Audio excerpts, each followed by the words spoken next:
ខេត្តស្វាយរៀងជួបចំណាត់ថ្នាក់លេខ1ជាខេត្តដែលមានតំបន់សេដ្ឋកិច្ចពិសេសច្រើនជាងគេបំផុតនៅក្នុងប្រទេសកម្ពុជាគិតមកដល់ពេលបច្ចុប្បន្ននេះប្រទេសកម្ពុជាមានតំបន់សេដ្ឋកិច្ចពិសេសសរុបចំនួន26ទីតាំងហើយដែលបាននឹងកំពុងអនុវត្តគម្រោងវិនិយោគសរុប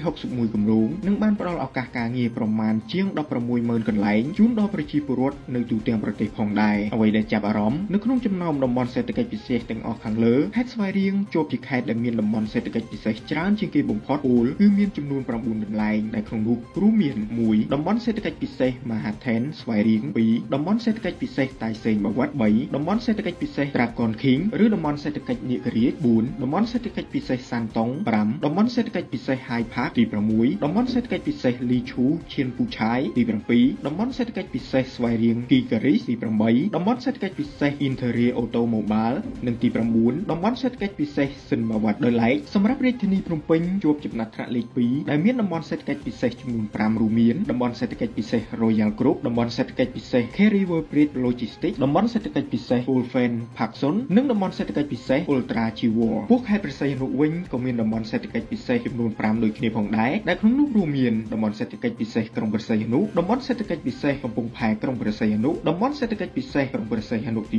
1តំបន់សេដ្ឋកិច្ចពិសេស Cambodia ជេជាងនិងតំបន់សេដ្ឋកិច្ចពិសេសកំពង់ផែអន្តរជាតិតឹងហាវសម្រាប់ខេត្តបន្ទាយមានជ័យវិញជាប់ចំណាត់ថ្នាក់លេខ3ដែលមានតំបន់សេដ្ឋកិច្ចពិសេសចំនួន3រួមមានតំបន់សេដ្ឋកិច្ចពិសេសអូនៀងតំបន់សេដ្ឋកិច្ចពិសេសសាន់កូប៉ោយប៉ែតនិងតំបន់សេដ្ឋកិច្ចពិសេសរ៉ូយ៉ាល់ប៉ោយប៉ែតដោយឡែកសម្រាប់ខេត្តកំពតខេត្តកោះកុងខេត្តកំពង់ចាមនិងខេត្តក្រចេះមានតំបន់សេដ្ឋកិច្ចពិសេសចំនួន1ទីតាំងដូចគ្នាដែលក្នុងនោះមានដូចជាតំបន់សេដ្ឋកិច្ចពិសេសកំពតតំបន់សេដ្ឋកិច្ចពិសេសនាងកកោះកុងតំបន់សេដ្ឋកិច្ចពិសេសហៀងស៊ូផ្លូវជាតិលេខ6និងតំបន់សេដ្ឋកិច្ចពិសេស UBE ស្នួលចាប់ក្រហម